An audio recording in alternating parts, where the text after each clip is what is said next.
Sunrise over the village of Komga in South Africa. And while life in the valley may be slowly stirring to life, inside the Open Arms Home for Children, the day is already underway.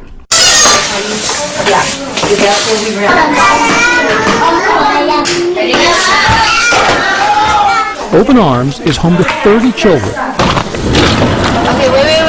The goal for these children, number one, is to live in a home, a loving home, where they are loved, they are fed, they are safe, and they are educated.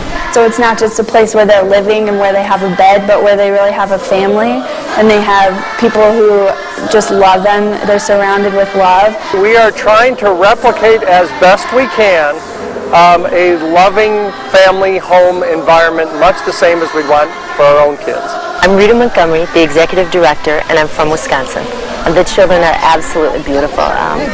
It's amazing when you know what these children have gone through in their short lives and what they've experienced and survived. And then to see them, the sparkle in the eye, the smile on their face. My name is Cassandra Barbie, and I am a volunteer here from the University of Notre Dame. Being around these children gives you a different perspective on life. They're so full of joy, and just seeing where they've come from to where they are now, that it gives you a different perspective of what's important. Many of these children who were already living in poverty found the home they knew destroyed by AIDS. About 23% of the South African population is HIV positive. So in a country of 45 million people, you're talking about millions of people who have HIV and AIDS, and a lot of them are untreated. And so that population is generally 20 to 40-year-olds, and so those are the people with children. And so as they pass on, they're leaving hundreds of thousands of orphans with no place to go.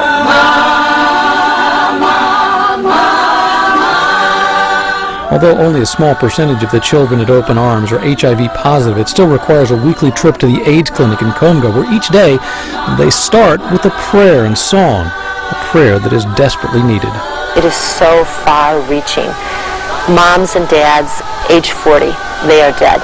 Grannies are taking care of children and they cannot care for these children. Families are being lost, aunties and uncles, and children are raising children. So it's so far-reaching.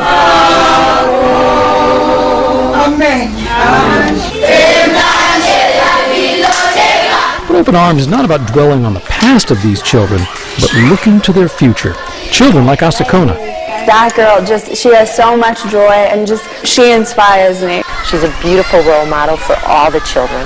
She'll help the mamas, she'll help clean up, she'll help food, she'll help with lunches, she'll help with homework. She's a tremendous little spirit. And what does Asakona see in her future? I want to be a pilot. You know how great that is to hear that? And why not? She should be a pilot. And she says, Auntie Rita, I'm going to come back and help out at Open Arms.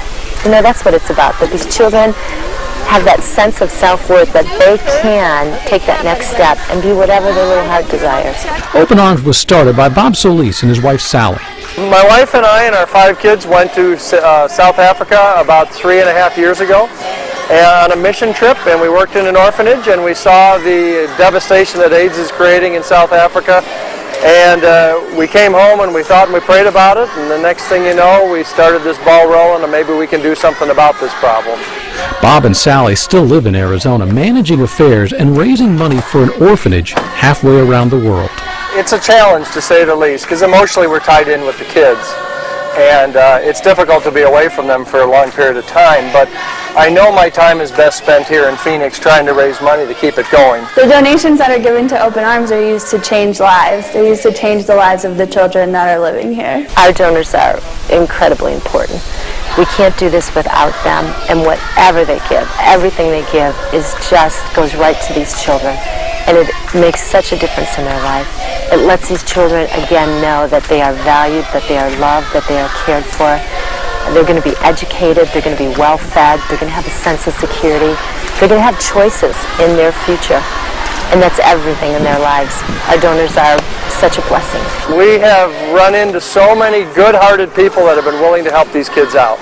And so we couldn't do this unless people just gave of their resources and gave of themselves in some extraordinary ways. And that's how it's happened. And it's all been American money for the most part. Open Arms is home to 30 children, 21 employees, 3 vehicles, 70 acres of land, and 1 cat. We just try and take it a day at a time, a week at a time, a year at a time.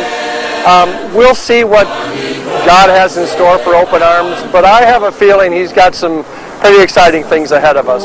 Then these children are going to go on to be everything and anything that they choose to be in their future life because what we're able to do for them.